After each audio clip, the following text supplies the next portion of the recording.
నన్నెందుకు హింసించుచున్నావు? మునికోలకు ఎదురు తన్నుట నీకు కష్టమని హెబ్రీ భాషలో ఒక స్వరము నాతో పలుకుట వింటిని.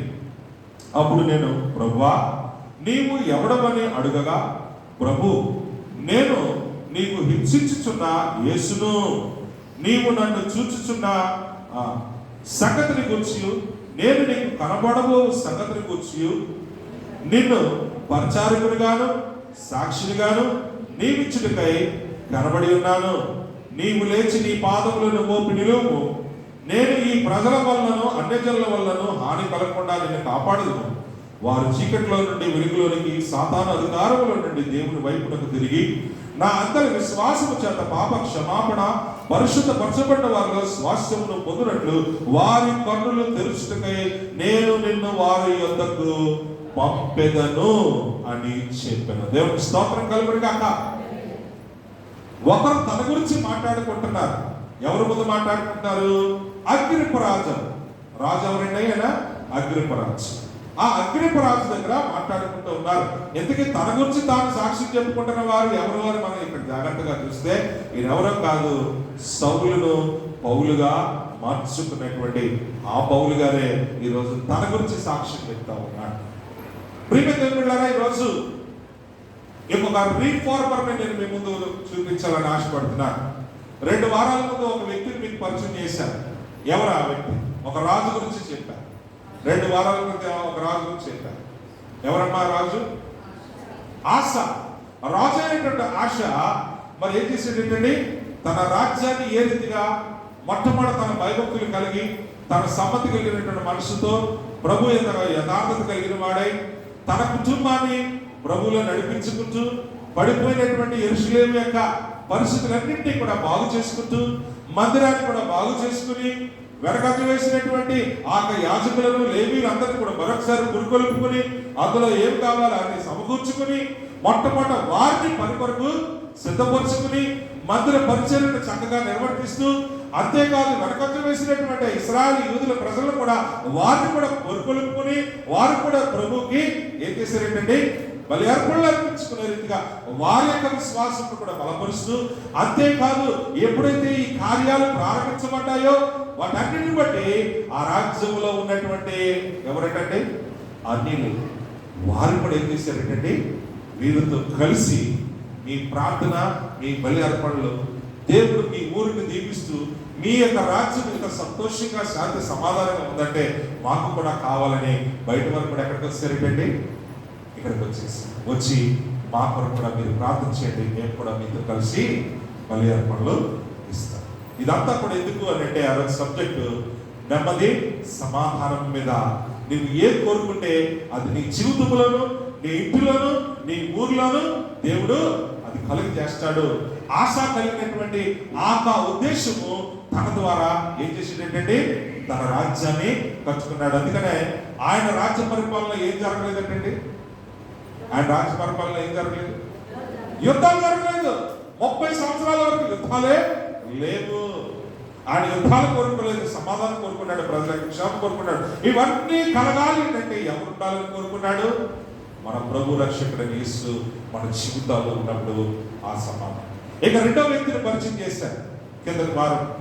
ఎవరైనా ఆయన కూడా రాజే. ఆయన పేరేంటి చూసారా? అదే బాగా కింద ఈ బాగా బాగా హిజ్కియా. హిజ్కియా గురించి చెప్పాను. హిజ్కియా గురించి మీరు ఎలా మర్చిపోయారండి? అయ్యో, అంటే నీ పుండుల గురించి మాట్లాడితే బాగా ఎక్కుతుంది కానీ మంచి గురించి మాట్లాడితే అక్కడ హిజ్కియా జీవితం అంటే పుండు బాగైపోడు అంతేనా? హిజ్కియా అలా కాదు. ఆశ నడిచిన మాటలోనే హిజ్కియా కూడా తన యథార్థతను, తన భక్తిని ప్రభు సన్నిధిలో నిలబెట్టుకున్నాడు. తద్వారా తన యొక్క రాజ్యాన్ని, అలాగే దేవుని యొక్క మందిర పరిచర్యను, అలాగే ఆయన ఊర్లో ఉన్నటువంటి వెనకట్టు వేసినటువంటి నిరాశ నిస్పృహల మధ్య ఉన్నటువంటి తన యొక్క ఇశ్రాయేలు జనాంగాన్ని, అంటే యూదుల రాజు కదా ఆయన, యూదుల పక్షంగా ఉన్న తన రాజ్యాంగాన్ని అందరినీ ఇక్కడ పడిపోయినటువంటి నిరాశ పడిపోయినటువంటి వారి విశ్వాస జీవితాలు మళ్ళీ లేవనెత్తాడు. మళ్ళీ ప్రభు పట్ల ఆశ కలిగించాడు. ఒక పునరుద్ధారకుడిగా ఆ రాజ్యాన్ని, ఆ రాజ్యంలో ప్రజలు బలపరిచాడు. అంతేకాదు అప్పుడు కూడా అన్యులు కూడా అక్కడికి వచ్చి ఇశ్రాయేలు దేశంలో ఉన్నటువంటి వారు కూడా ఇక్కడ ఎంతో నెమ్మది సంతోషం ఉంది. ఇక్కడ ప్రభు సెలవుతుంది. వారు కూడా వచ్చి హిజ్కియా రాజ్యంలో ఏం చేశారండి? వారు కూడా ప్రభువుని భయపరిచారు. కాబట్టి ఒక పునరుద్ధరించబడినటువంటి విశ్వాసం, ఈరోజు ఆ విశ్వాసము మన జీవితంలో నిలవగా ఉన్నప్పుడు దేవుడు మన పక్షంకు కూడా అద్భుతాలు చేస్తాడు. సరే, ఈరోజు మనం పౌలు గురించి మాట్లాడుకుంటూ ఉన్నాం. సమయం అయిపోయింది. ఒక 10 నిమిషాల్లో నేను వాక్యాన్ని ముగిస్తాను, ఎందుకంటే సమయం లేదు. చాలా సబ్జెక్ట్ ఉంది, కానీ మరొకసారి మాట్లాడుతున్నాను. పౌలు తన గురించి చెప్పుకుంటూ ఉన్నాడు. పౌలు ఎటువంటి వాడు? సౌలుగా ఉన్న సమయంలో క్రీస్తు యొక్క సంఘాన్ని అనేక రీతిలుగా హింసించి, మరి వారు ఎక్కడ కూర్చుంటే వారిని భయంకరంగా దండించి, ఆఖరికి అన్నా కైపుల దగ్గర కూడా, ఆ మత పెద్దల దగ్గర అధికార పత్రం పొందుకున్న వాడే చుట్టుపక్కల ప్రాంతాలకు కూడా వెళ్ళి క్రీస్తు యొక్క సంఘాన్ని నశింప చేయాలని కంకణం కట్టుకునే వారికి ఏం చేసినటువంటి దమస్కుకు వెళ్ళేతున్నటువంటి మార్గంలో ఒకరు ఎదురయ్యారు. దేవుడికి స్తోత్రం కలుగును గాక. ఎదురైనప్పుడు ఒకటే ఒక మాట అంటున్నాడు, సౌలా సౌలా నేను నన్ను ఎలా అంటే దెబ్బ కళ్ళు తిరిగి పడిపోయాడు. ప్రభా, ఎవరు నువ్వంటే నీవు హింసించుచున్న యేసు. ఈరోజు మనము పౌలు గురించి ఎందుకు మాట్లాడుకుంటున్నాం? పౌలు తన గురించి ఏం సాక్ష్యం చెప్పుకుంటున్నాను? ఒకప్పుడు నేను క్రీస్తు యొక్క సంఘాన్ని హింసించిన వాడిని, కానీ ఈరోజు ఆ ప్రభు నా బ్రతుకుని మార్చినటువంటి ఆ ప్రభు యొక్క మాటలను నేను చెప్పకుండా ఉండలేను, దాచుకోకుండా ఉండలేను, ఆయన గురించి నిలబడకుండా ఉండలేను. కాబట్టి దేవుడు ఎప్పుడైతే పౌలు గారిని దర్శించాడో, పౌలును ఏ రీతిగా ఏర్పరచుకున్నాడని మనం జాగ్రత్తగా చూస్తే, ఈ రోజు మీ ముందు ఉంచుతున్నటువంటి ఆ బంగారు వాక్యం ఆ 18వ వచనమే. ఈ 18వ వచనాన్ని మీరు జాగ్రత్తగా మనసులో పెట్టుకుంటే, ఈ రోజు మీ జీవితాలు కూడా సౌలును పౌలుగా మార్చుకున్న దేవుడు ఈ రోజు మీ యొక్క జీవితాలను కూడా మార్చిన దేవుడు పౌలును వాడుకున్నట్టు మిమ్మల్ని కూడా వాడుకుంటాడు. దేవుడు స్తోత్రం కలుగును గాక.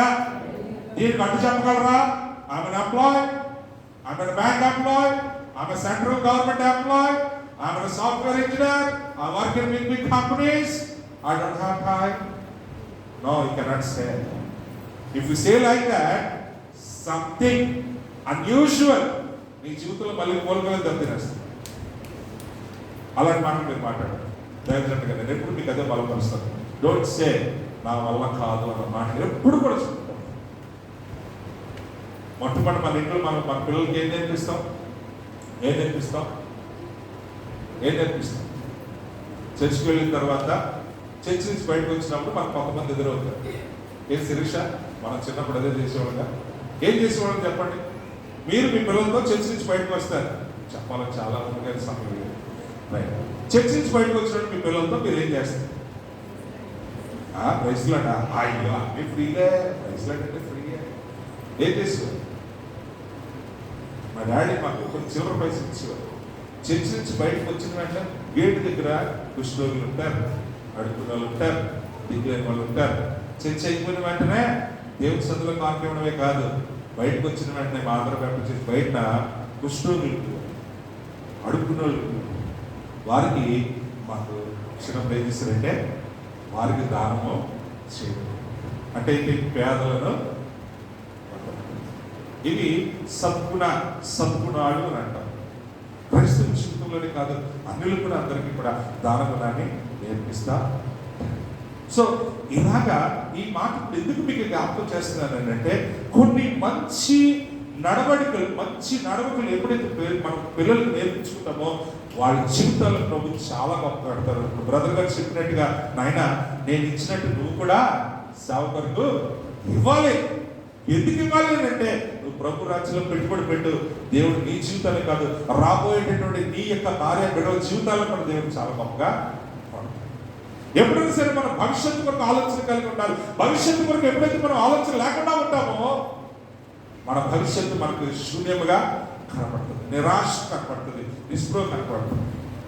అసలు మన భవిష్యత్తే ఒక అర్థము కానటువంటి చింతగా మారిపోతుంది. కానీ దేవుడు మన భవిష్యత్తులను అర్థవంతమైనటువంటి జీవితంగా, అంతేకాదు తన నామం ఎరిగిన వారిని తను మహిమపరుచుకునేటటువంటి జీవితంగా ఆయన మన జీవితాలని కడుదేవాడు. హల్లెలూయా.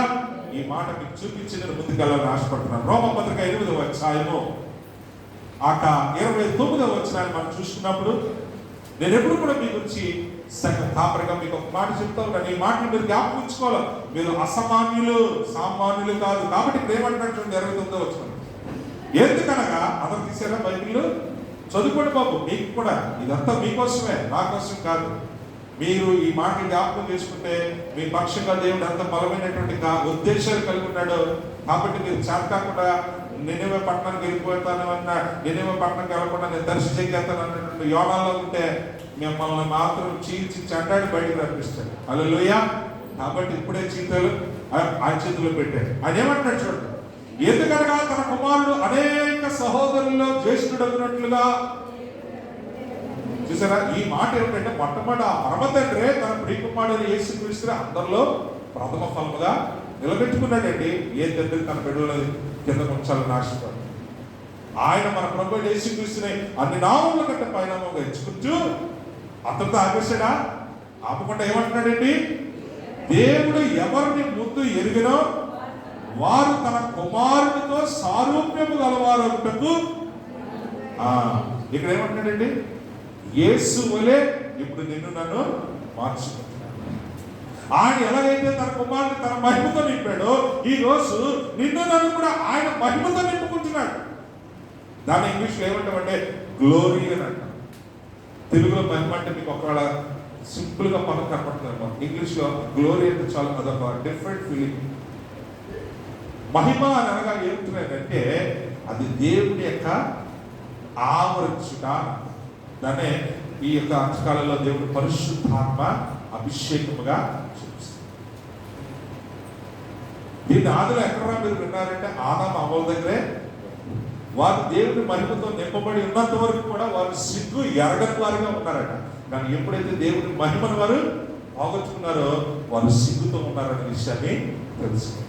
కాబట్టి పాపము ఏలుబడి చేస్తున్న ఈ భయంకరమైన దినాల్లో కూడా దేవుడు తన ప్రభు రక్షకుడైన యేసుక్రీస్తు ద్వారా రక్షించిపోతున్న వారిని వెదకి రక్షించి ఆయన తిరిగి తన కుమారుడితో సారూప్యం గలవారంటూ దేవుడు ఏ మహిమతోనైతే ఆనాడు ఆదామును అవ్వను నింపాడు, క్రీస్తు ద్వారా మళ్ళీ పాపము చేసి పోగొట్టుకున్న ఆ మహిమను క్రీస్తు ద్వారా దేవుడు మళ్ళీ తిరిగి తన ప్రజల మీదకి దింపుతా ఉన్నాడు. దేవుడు స్తోత్రం కలుగును గాక.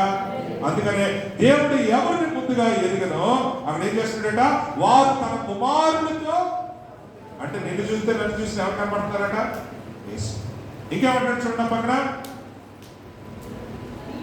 మరియు ఎవరిని ముందుగా నిర్ణయించనో వారిని పిలిచెను, ఎవరిని పిలిచెనో వారిని నీతిమంతులుగా తీర్చెను, ఎవరిని నీతిమంతులుగా తీర్చెనో వారిని మహిమపరచెను. దేవుడి స్తోత్రం. ఇది క్రీస్తు యొక్క విశ్వాస జీవితంలో మెట్టు మెట్టుకు జరిగే ఒక ప్రాసెస్. అల్టిమేట్ ప్రాసెస్ ఏం చేస్తున్నాడట, ఎలాగైతే తన కుమారుడు అందరిలో జ్యేష్ఠుడైనట్టుగా దేవుడు యేసుక్రీస్తుని పైకెత్తుకున్నాడు, అలాగే ఆయన విశ్వాసం నుంచి మన అందరినీ కూడా ఏం చేస్తానంటాడండి, మహిమపరుచుకుంటాడు. మహిమపరుచుకోవడం అంటే భూమి మీద ఉన్నంత వరకు నువ్వు గొప్పవాడుగా ఉంటావు, ఈ భూమిని విడిచినా సరే నువ్వు వెళ్ళప్పుడు నాతో. దేవుడి స్తోత్రం కలుగును గాక. అదండి ఈరోజు దేవుడు తన బిడ్డల పట్ల ఉన్నటువంటి ప్రణాళిక. ఈ రోజు దేవుడు నీ పట్ల కూడా ఒక బలమైనటువంటి ప్రణాళిక పౌలు విషయంలో ఎలా కలిగి ఉన్నాడో నీ పట్ల కూడా కలిగి ఉంటున్నాడు. అందుకని మళ్ళీ ఎవరికి 26వ అధ్యాయం 18వ వచనంలోకి వెళ్ళిపోదాం. ఇప్పుడు ఏమంటున్నాడు పౌలు తన గురించి అంటే, ఇప్పుడు యేసు ప్రభు చెప్తున్న మాటలు జ్ఞాపకం చేసుకుందాం.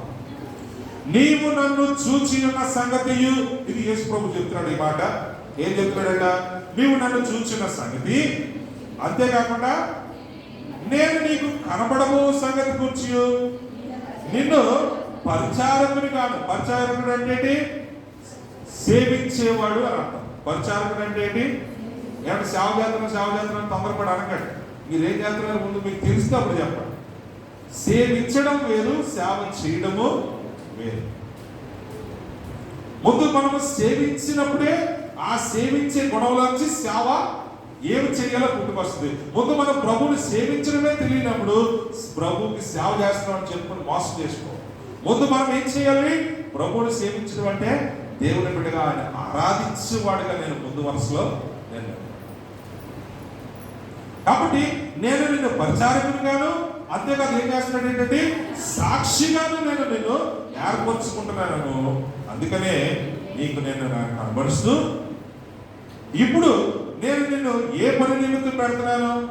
ఎంతవరకు నువ్వు ఎవరినైతే ఆటంకపరచాలని చూసావో అది ఆపి నేను ఈ ప్రజల వల్లను అన్యజనుల వల్లను హాని కలగకుండా నిన్ను కాపాడదు. నువ్వు చేసుకున్న దానికి కొన్ని పరిస్థితులు మనం ఏం చేసాం, మనం చేసుకున్న దాన్ని బట్టి కొన్ని పరిస్థితులు మన చుట్టూరు తయారైపోతాయిగా. మంచి చేసుకుంటే మంచి వస్తుంది, చెడు చేసుకుంటే చెడు వస్తుంది.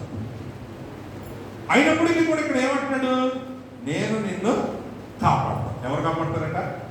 సరే, తప్పు జరిగింది, క్షమాపణ వచ్చింది, నేను క్షమించాను, కానీ నీ చుట్టూరు ఉన్న పరిస్థితులు నీకు ప్రతికూలంగా, అక్కడ కూడా నేను ఏం చేస్తాను, నేను నీకు తోడుగా ఉంటాను, నేను నిన్ను దేవుడు స్తోత్రం కలిగింది కాక.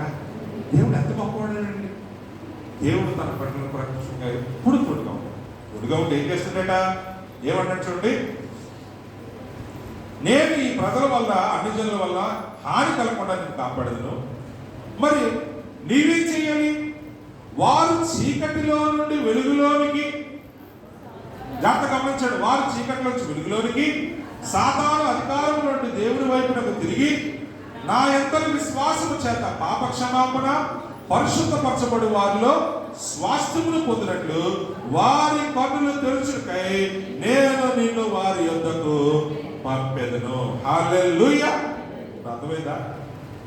దేవుడు తన యొక్క మరి పౌలు గారిని ఏ రీతిగా ఆశ్రయించాడు. ఈరోజు ఆయన బట్టి యావత్ ప్రపంచంలో ఉన్నటువంటి అన్ని దేశాలన్నీ కూడా ఎవరిని తెలుసుకున్నాయి, క్రీస్తుని రక్షకుడిగా తెలుసుకున్నాయి. అందుకని ఈరోజు అనేక దేశాలన్నీ కూడా క్రీస్తు వైపు పరుగులు వేస్తున్నాయి.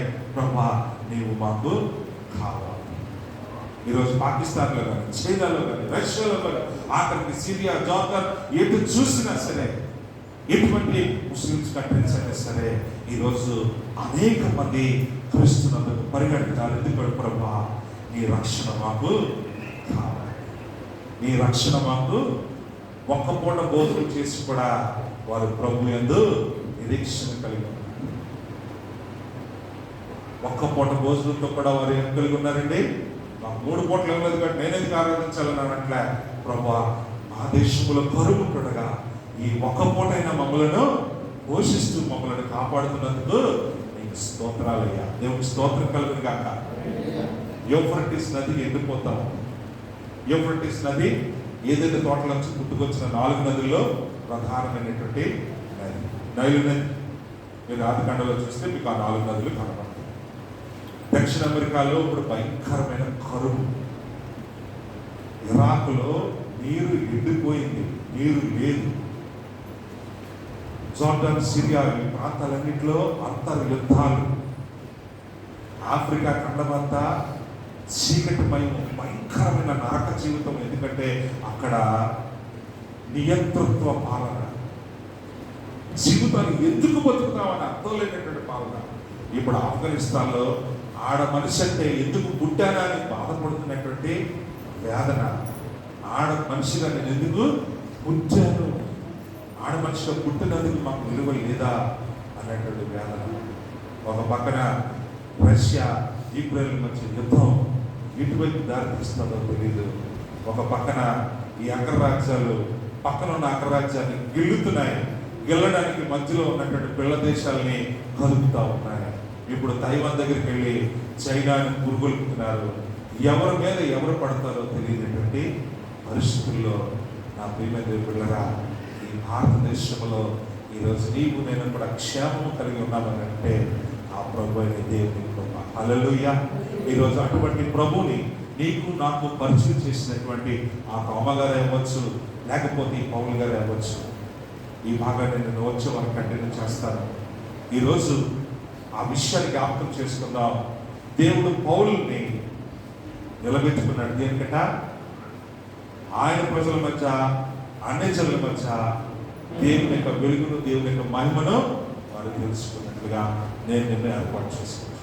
కాబట్టి ఈరోజు నిన్ను బట్టి దేవుడు మహిమపరచబడాలి, నిన్ను బట్టి దేవుడు మహిమపరచబడాలి. నిన్న 17వ తారీఖు విలియం కేరీ గారి యొక్క 261వ జన్మదినోత్సవం. ఆయన గురించి చెప్పుకోవడం ఏముందండి అని మీరు అనుకోవచ్చు. ఆయన గురించి ఎంత చెప్పుకున్నా తక్కువే. ఈరోజు పౌల్ని ఆయనతో నేను మీకు ఎందుకు సరిపోల్చాలని ఆశపడ్డాను అంటే, ఆయన 1793 సంవత్సరంలో తన భార్య, 2 బిడ్డలు, కడుపులో ఒక బిడ్డను వేసుకుంటూ దరిదాపులో 3 నెలల ప్రయాణం చేసుకుని కష్టతరమైన పరిస్థితుల్లో మన భారతదేశంలో క్రీస్తు యొక్క సువార్త ప్రకటించాలని జాన్ థామస్ అనే డాక్టర్ ద్వారా ప్రేరేపింపబడిన వాడే ఆయన కలకత్తాకు వచ్చాడు. ఇంగ్లాండ్ నుంచి వచ్చాడు.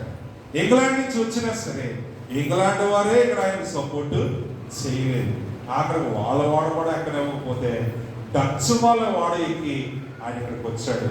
ఆఖరికి ఇక్కడ ఉన్నటువంటి ఈస్ట్ ఇండియా కంపెనీ వాళ్ళు, ఇంగ్లాండ్ వాళ్ళు అయినా సరే వాళ్ళు కూడా చెప్పులు కుట్టుకునేవాడు వీడేంటి మనకి చెప్పేది అన్నట్టుగా వాళ్ళు కూడా వ్యతిరేకించారు. కానీ డచ్ వాళ్ళు అతను చేర్చుకుని ముందుగా ఆ సిరంపూర్ కంటే ముందుగా ఒక ప్రాంతంలో ఇచ్చిన తర్వాత ఆయన విశ్వవిద్యాలయం ఒక చక్కని మందిరాన్ని సిరంపూర్లో స్థాపించారు. కానీ ఈయన ఎందుకు ఈయన గురించి చెప్పుకున్నామంటే, ఈరోజు భారతదేశంలో దరిదాపు 40 భాషల్లో ఈ బైబిల్ తర్జుమా చేయబడింది. ఎన్ని భాషలు ఏంటండి? 40 భాషల్లో బైబిల్ తర్జుమా చేయబడిందంటే ఆ మహానుభావుడు. హల్లెలూయా. ఆయన బైబిల్ తర్జుమా చేసుకుంటూ అందరికి ఎవరైనా కూర్చున్నాడా? ప్రజల జీవితాలు కూడా బాగుపడాలని ఆశపడ్డాడు ఆయన. అందుకని ఇండియాలో వచ్చినప్పుడు మొట్టమొదట ఆయన బ్రిటిష్ వాడు వీడి భాష మనకెందుకు అర్థమవుతుంది అనుకుని ఆయన వస్తున్న వాడలోనే 3 నెలల్లోనే ఆయన ఏ కలకత్తా వెళ్తున్నాడో ఆ బెంగాలీ భాష నేర్చేసుకుని దిగిన వెంటనే బెంగాలీ భాషలో అక్కడ ఉన్న ప్రజలకి దగ్గర. అంతేకాదండి, సంస్కృతి, అంతేకాదండి, మతపరమైన ఆచారంలో కూడా ఒక సత్యాన్వేషకుడిగా అక్కడ ఉన్న ప్రజలకు అవతరించాడు. సతీ సహగమనాన్ని రాజా రామ్మోహన్ రాయ్ గారి గురించి పేరు చెప్పుకుంటాం. కానీ రాజా రామ్మోహన్ రాయ్ గారి యొక్క ఆ ఉద్యమానికి అసలు ఊతం పోసిన వాడే విలియం కేరీ అన్నటువంటి సంగతి ఈ యొక్క భారతదేశానికి తెలియదు. సతీ సహగమనాన్ని, బాల్య వివాహాలని, వాటన్నింటినీ కూడా రూపుమాపడంలో విలియం కేరీ గారి పాత్ర చాలా. బ్రిటిష్ వాళ్ళు తిప్పుకోవడం కాదండి, వాళ్ళు తీసిన మంచి పనులు కూడా మనం. ఈరోజు సేవింగ్స్ బ్యాంక్ ఏర్పడిందంటే అది ఆ మహానుభావుడు. ఈరోజు మరి ఆడపిల్లలు మగపిల్లలు కలిపి మరి అక్కడికి బడుగు వర్గాల పిల్లలు కూడా కలిసి స్కూల్లో చదువుకుంటున్నారంటే ప్రప్రథమంగా ఆ రోజుల్లో వేద పాఠశాలలే ఉండేవి. మామూలు చదువులు అగ్ర కులాలకి తప్ప నిమ్న కులాలకి చదువులు ఉండడానికి వీలు లేదు. కానీ ఈ విలియం కేరీ వచ్చి తనతో ఉన్నటువంటి మార్క్స్మన్ గారి విలియం వార్డ్, ఈ జాన్ థామస్ గారు వీళ్ళందరి సహకారంతో స్కూల్స్ ప్రారంభించి నిమ్న వర్గాలకు కూడా స్కూల్స్ చదువుకునేటటువంటి అవకాశం చేసిన వాడే ఈ యొక్క విలియం కేరీ. ఈ రోజు ఇండియాలో ఉన్నటువంటి నిమ్న వర్గాలన్నీ కూడా స్కూల్లో చదువుకుంటున్నాయంటే మన జగన్మోహన్ రెడ్డి గారు ఫ్రీగా చక్కగా చదువుకుంటారా బాబు అని చెప్తున్నాయంటే ఆ రోజు విలియం కేరీ గారు వేసినటువంటి ప్రేమదేవుడా అటువంటి గొప్ప దైవజనుడిని ఈరోజు మనం కూడా జ్ఞాపకం చేసుకుంటాం.